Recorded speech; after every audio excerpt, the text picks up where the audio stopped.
Hello दोस्तों, मैं जगदीश गुप्ता फिर से। सबसे पहले मैं आप लोगों को एक चीज़ बोल दूं कि अगर कोई भी मेरी बात आप लोगों को लगती है कि ये गलत है तो आप प्लीज़ उसे कमेंट बॉक्स में तुरंत मुझे बताएं, जिससे कि मुझे पता चल सके कि मैंने क्या गलत बोला है और मैं उसका जवाब ज़रूर देने की कोशिश करूँगा। ठीक है, आज हम लोग आएंगे देशभक्ति के टॉपिक पर। अक्सर ये देखा जाता है 15 अगस्त 26 जनवरी आते ही लोग देशभक्ति की बातें करने लगते हैं। फेसबुक पोस्ट, व्हाट्सएप पोस्ट, कहीं भी हर एक जगह देशभक्ति की फ़ोटोज मिलने लगती हैं।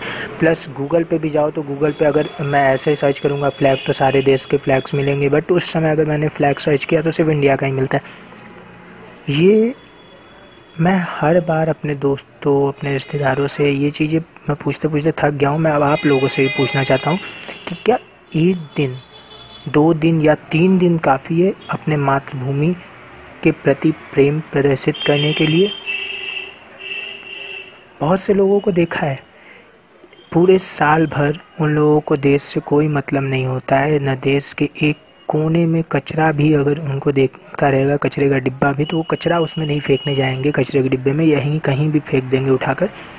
जो अपनी धरती माता के लिए तो छोड़ दीजिए, अपने राज्य, अपने शहर, इवन अपने मोहल्ले या एरिया तक को साफ़ सुथरा नहीं रख पाते हैं, वो लोग भी देशभक्ति की बात करते हैं। सिर्फ एक दिन, जिस दिन भी 15 अगस्त आ जाएगा, अभी कुछ दिनों में 15 अगस्त आने वाला है, फिर से आप देख सकते हो ये देशभक्ति की बातें सबकी शुरू हो चुकी हैं।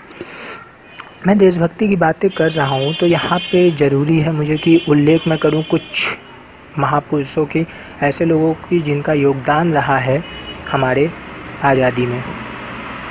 अक्सर ये देखा जाता है कि लोग कहते हैं कि गांधी जी ने आज़ादी दिलवाई, नेहरू जी ने दिलवाई, बट मेरे अकॉर्डिंग अगर देखा जाए तो मैं उन्हें सिर्फ नेता मानता हूँ। ठीक है, अगर आप लोगों को किसी को ये गलत लगती है तो उनके वर्णन को आप डाल सकते हो कमेंट में, बट मैं उन लोगों को आज़ादी के लिए जिम्मेदार नहीं मानता हूँ। मैं जिम्मेदार उन लोगों को आज़ादी के लिए मानता हूँ जो लोग लड़े, जिन लोगों ने साहस दिखाया, वीरतापूर्वक अंग्रेज़ों का सामना किया। आते हैं सबसे पहले तो हम लोगों को लड़ने वाले लोगों के बारे में तो हम लोग बहुत जानते हैं। भगत सिंह, राजगुरु, सुखदेव, आज़ाद, चंद्रशेखर आज़ाद, राम प्रसाद बिस्मिल, लाला लाजपत राय, पता नहीं कितने नाम, इतने नाम हैं कि मैं शायद जानता खुद भी ना हूँ। ठीक है, 6000 क्रांतिकारियों ने अपनी जान गंवाई हो, उनसे अधिक क्रांतिकारियों ने शायद 6 लाख गंवाई हों। यही मैं कह रहा हूँ कि उतने लोगों के नाम मैं खुद नहीं जानता हूँ। लेकिन अब मेन टॉपिक आता है कि मैं ये समझूं कि देशभक्ति होती कैसे। क्या सिर्फ नेता बनकर आप देशभक्ति कर सकते हो? मेरे ख्याल से नहीं। आपको देशभक्ति करने के लिए नेता बनने की कोई ज़रूरत नहीं है। आपको ज़रूरत है कि अपने मोहल्ले को साफ़ सुथरा रखें, नीट एंड क्लीन रखें। लेकिन अब ज़रूरी पॉइंट पे आते हैं। आपने सुना होगा जय जवान जय किसान का नारा। मैं चाहूँगा कि कमेंट बॉक्स में सब लोग इस चीज़ के नाम लिखें कि ये जय जवान जय किसान का नारा किसने दिया है। मैं भी देखना चाहता हूँ आप लोग कितने बड़े देशभक्त हैं, और मैं उनका नाम नहीं बताऊँगा। उन्होंने कहा था पेट पर रस्सी बांधो, साग सब्जी अधिक खाओ। ठीक है, प्रधानमंत्री भी रह चुके हैं, इतना भी हिंट दे रहा हूँ। उन्होंने कहा पेट पर रस्सी बांधो, साग सब्जी अधिक खाओ। ये सब लोग जानता है कि उन्होंने कहा था, बट उन्होंने क्यों कहा था पता है आपको?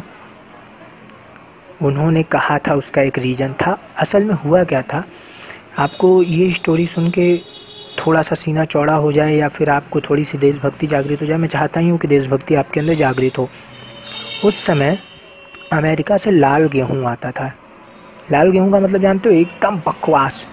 उस समय भारत में गेहूँ की उपज उतनी नहीं थी, तो अमेरिका वालों से मंगवाना पड़ता था। जब पाकिस्तान से युद्ध हुआ 1962 में, उस कंडीशन में हमारे जो प्रधानमंत्री थे, अभी मैं नाम बोलने जा रहा था, नाम आपको बताना है, जो हमारे प्रधानमंत्री थे उस समय के तत्कालीन प्रधानमंत्री, उनसे अमेरिका ने कहा कि भैया आप पाकिस्तान से युद्ध बंद कर दो। अगर युद्ध बंद नहीं किया तो हम लोग गेहूँ भेजना बंद कर देंगे। गेहूँ भेजना बंद कर देंगे। गेहूँ तो यहाँ पे ज़्यादा उगता नहीं था उस समय। इस समय तो हालांकि बहुत उगता है, उस समय इतना नहीं उगता था और सड़ा हुआ गेहूँ आता था। तो हमारे प्रधानमंत्री जी ने कहा कि बंद कर दो अपना गेहूँ, हमें नहीं चाहिए, हम देश से गद्दारी नहीं कर सकते। पाकिस्तान से युद्ध रोकने का मतलब है कि हम अपने अनेकों सैनिक जो मारे गए हैं युद्ध के समय, उनके बलिदान को व्यर्थ छोड़ देना। अमेरिका ने गेहूं बंद कर दिया। तब हमारे प्रधानमंत्री जी ने कहा कि पेट पर रस्सी बांधो, साग सब्जी अधिक खाओ। साग सब्जी अधिक खाने का मतलब उस समय साग सब्जियां इतनी उगती थीं, लेकिन गेहूं नहीं। डायलॉग को तो सबको रटवा दिया जाता है, लेकिन उसके पीछे का रीज़न क्या है ये किसी को नहीं मालूम होता है। देशभक्ति आपने देखा क्या किया गया उस समय? बहिष्कार। अमेरिका अपनी लाइन पे आ गया। बहिष्कार करना ज़रूरी होता है। आपको एक जापान की छोटी सी बात बताऊं, अमेरिका ने जापान को भी धमकी इसी तरह दी थी। उसने अमेरिका जापान को तो अच्छे टमाटर भी भेजता था, और जापान में उगने वाले टमाटर सड़े गले होते थे। जब जापानियों से उन्होंने कहा कि अधीनता स्वीकार कर लो या फिर हम आपको ये सब देना बंद कर देंगे। अधीनता स्वीकार करने का मतलब कि कब्जा करना नहीं। अधीनता यहाँ पर, सॉरी मैंने गलत वर्ड इस्तेमाल कर दिया। उन्होंने कहा था कि हमारी जो कंपनी के टमाटर हैं, यानी हमारे देश का जो टमाटर है, उन्हें आप खरीदिए। जापान में नेताओं ने सौदा कर लिया बड़े पैमाने पर, क्योंकि टमाटर बहुत अच्छे थे और जापान के टमाटर से 10 गुना बेहतर थे। पर जब मार्केट में पहुंचा तो पता है क्या हुआ? देशभक्ति हुई। मार्केट में पहुंचने के बाद जैसे ही टमाटर को मार्केट में रखा गया, वहाँ के लोगों ने उस टमाटर को नहीं खरीदा। कह दिया कि हम तो अपने देश का ही टमाटर खरीदेंगे, चाहे वो कितना भी सड़ा गला ही क्यों ना हो। ये है देशभक्ति। वो टमाटर सस्ता था, अच्छा था, अमेरिका का भेजा हुआ, लेकिन उन्होंने नहीं खरीदा।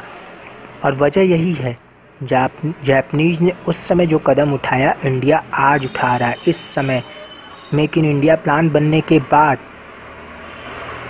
1945 में जापान बिल्कुल से टूटा फूटा एकदम खंडहर था। 1945 में कोलकाता की तस्वीर आप देख लोगे, एकदम अच्छा था। अब इस समय की सिचुएशन क्या है? कलकत्ता की सिचुएशन एकदम बदतर है और जापान एकदम हाईटेक बन गया। रीज़न यही है, उसने खुद के देश को महत्व दिया। महत्व देना आपको देश को देना पड़ता है, ठीक है। अभी आते हैं हम लोग पॉइंट पर।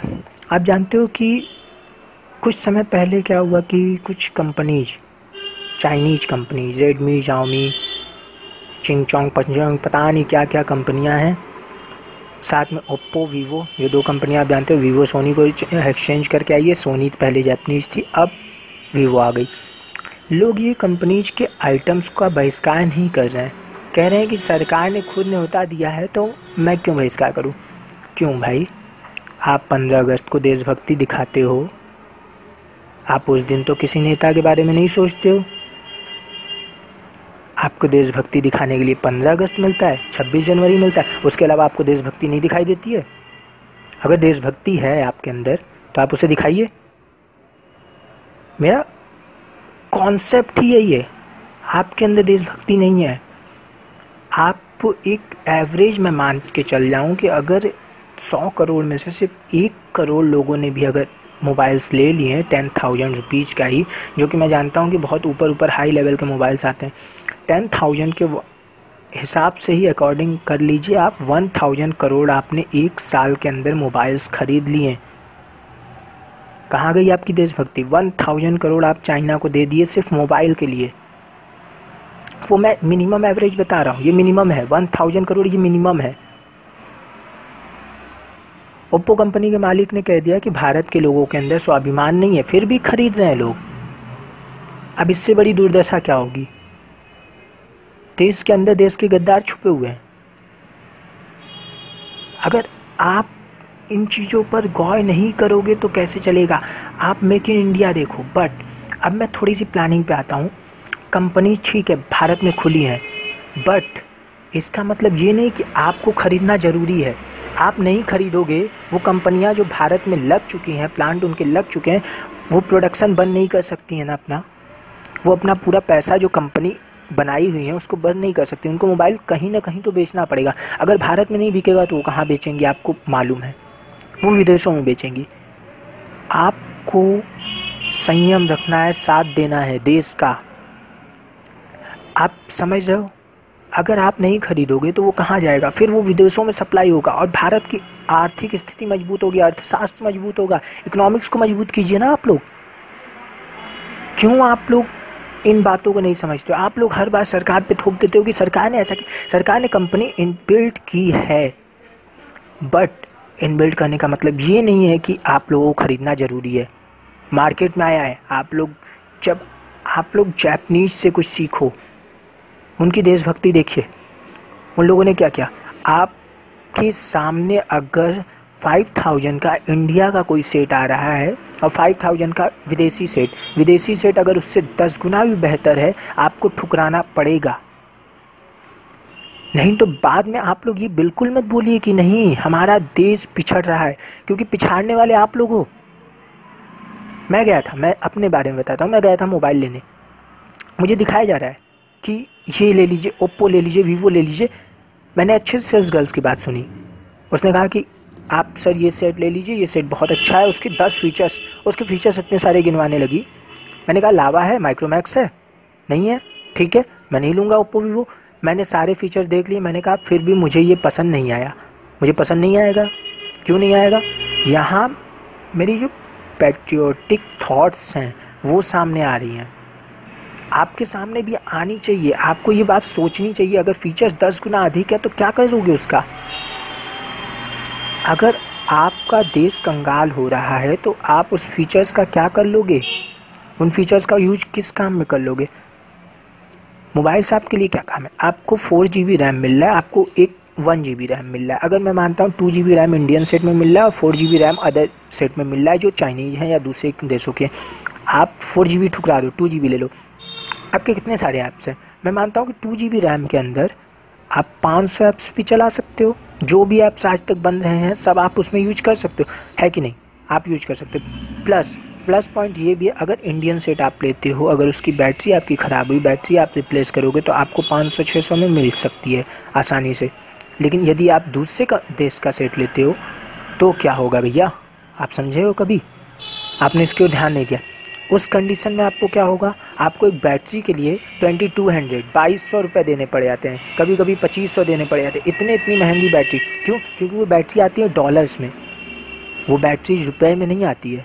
इंडियन सेट्स की जो बैटरीज हैं या जो पार्ट्स हैं वो रुपए में आती हैं, लेकिन वहाँ के सेट्स की जो बैटरी है सब डॉलर में आती है। देशभक्ति आपको कैसे सीखनी है, ये सिखाई नहीं जाती है, ये आपके अंदर खुद आनी चाहिए। आपको मालूम होना चाहिए कि ये चीज़ मेरे देश के लिए नुकसानदायक है, तो मुझे ये चीज़ का बहिष्कार करना है। बहिष्कार के बारे में जब मैं बोल रहा था, लोगों को लग रहा था कि बहिष्कार कैसे होगा, देशभक्ति दिखाने के लिए। अभी आप लोग कोसते रहते हो। मैंने देखा एक चीज़, गंगा नदी के किनारे जाते हैं, एक थैले लेकर, थैले के अंदर रखा रहता है खूब सारी गंदगियाँ, कूड़ा करकट या माला फूल वगैरह जो भी रहते हैं, ठीक है, उनको फेंकते हैं। और फेंकने के 5 मिनट बाद ही वो लोग बोलते हैं कि भैया गंगा जी बड़ी दूषित हो गई हैं। अरे भैया तुम्हारे चाचा आकर साफ़ करेंगे, गंगा जी तो दूषित होंगी ही। तुमने अभी क्या किया है? अगर तुमने 0.0001% भी अगर किया है, 10,000 पीपल में 1% गंदा हो जाता है। 10,000 पीपल में अगर 1,001% गंदा हो जाती है गंगा में, तो 100% जो गंदगी मची हुई है गंगा जी में वो 1 लाख लोगों द्वारा बनाई गई है। अकेले किसी ने नहीं किया है। आपने 0.0001% किया है, लेकिन आपने किया है और वो गंदगी आपकी ही है। बहुत सारे लोग कहते हैं हमारी गंदगी ना फेंकने से क्या होगा, कंपनियां बड़े बड़े फैक्ट्रीज को बंद करो। अरे आप लोगों को मैं एक चीज़ बताना चाहूँगा, ठीक है मैं मानता हूँ फैक्ट्रीज से भी गंदगी आती है, बट उन फैक्ट्रीज में बनती क्या चीज़ें पहले आप ये सोचिए।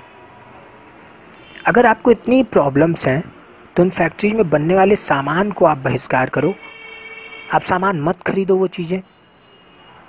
आप मुझे 4 फैक्ट्रीज के नाम से बताओ और मैं दिखा दूंगा वो चारों फैक्ट्रीज आपसे रिलेट करती रहेंगी और आप अपने घर में उनके प्रोडक्ट्स यूज करते रहोगे और कहोगे कि नहीं इन फैक्ट्रीज को बंद करना चाहिए। वो फैक्ट्रीज बंद हो जाएंगी और ये बताइए आप क्या लोगे तब? आपको पहले से ना अपना बनाना चाहिए। दूसरी ओर आपने अपने लिए कुछ और नहीं यूज किया, इंडियन चीज़ें यूज नहीं करते हो। हिंदुस्तान यूनिलीवर कंपनी का नाम है, क्या वो इंडियन प्रोडक्ट है? नहीं है। लाइफ बॉय, लक्स, ब्रीज, पता नहीं कितने सारे साबुन आते हैं उसके, इतने सारे शैम्पू आते हैं, क्या है ये भी विदेशी चीज़ें हैं। आपको पता है इंडिया जब गुलाम हुआ था, ठीक है, उस कंडीशन में सिर्फ एक या दो कंपनी थी, इंग्लिश ईस्ट इंडिया कंपनी और ईस्ट इंडिया कंपनी। इन कंपनीज ने पूरा का पूरा इंडिया कब्जा कर लिया था। इस समय तो 500 1000 पता नहीं कितनी कंपनियां हैं जिनके नाम तक आपको नहीं मालूम होंगे, और सब विदेशी, इतनी सारी। आपको पता है पतंजलि के सक्सेस होने का सबसे बड़ा रीज़न यही था कि पतंजलि ने खुद को बताया इंडियन। पैट्रियोटिक लोग अभी भी हैं देश में, करोड़ों की संख्या में है। पतंजलि ने पहले ही अपना नाम रखा पतंजलि। आजकल के लोग क्या हैं, नाम तक इंडियन नहीं रख पाते हैं।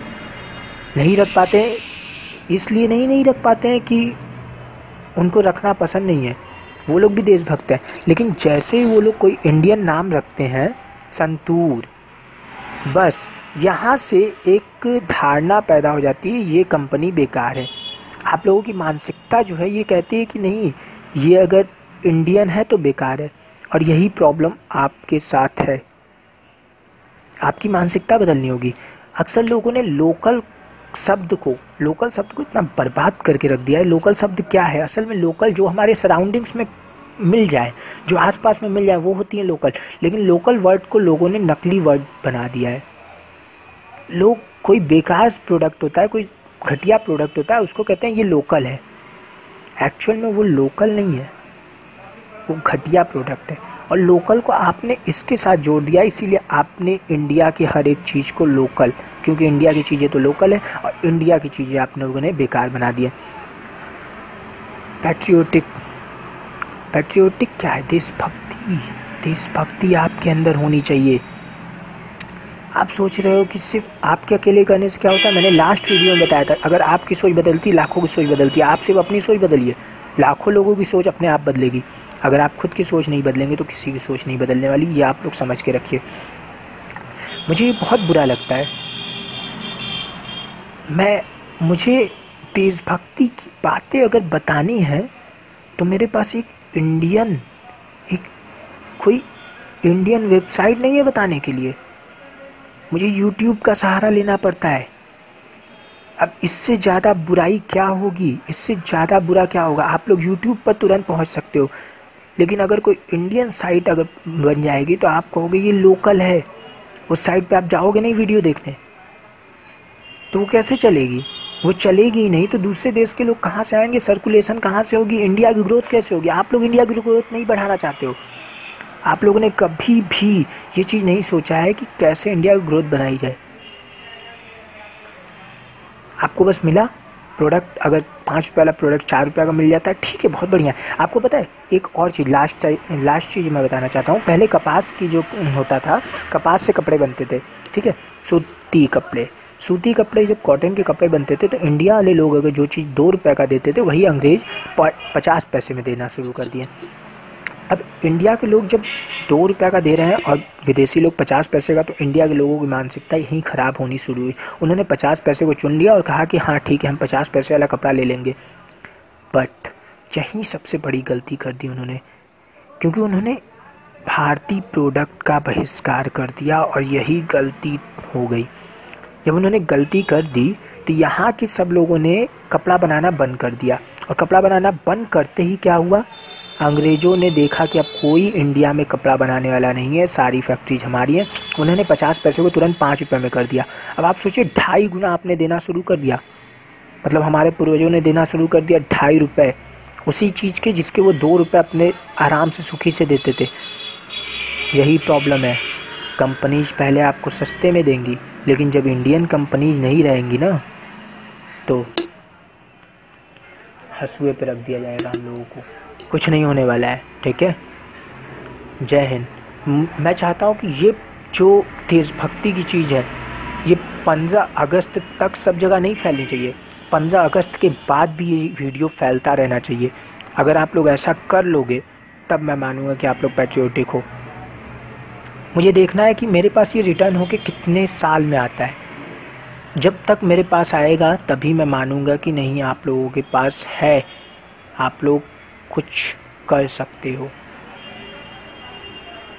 आप लोगों के लिए बहुत सारे उदाहरण है। अगर आप कोई भी चीज़ अगर मुझे सजेस्ट करना चाहते हो कमेंट बॉक्स में प्लीज़ सजेस्ट कीजिए, क्योंकि मैं चाहता हूँ कि आप लोग सजेस्ट करो और मैं आपका जवाब दूँ, क्योंकि जब तक मैं आपका जवाब नहीं दूंगा आप लोग मुझे ही गलत साबित करने पे तुलोगे। आप लोग बोलिए, मैं उसका जवाब दूंगा इसी जगह पर। जगदीश गुप्ता, स्मार्टेस्ट पॉइंट से। हैव अ गुड डे और जय हिंद।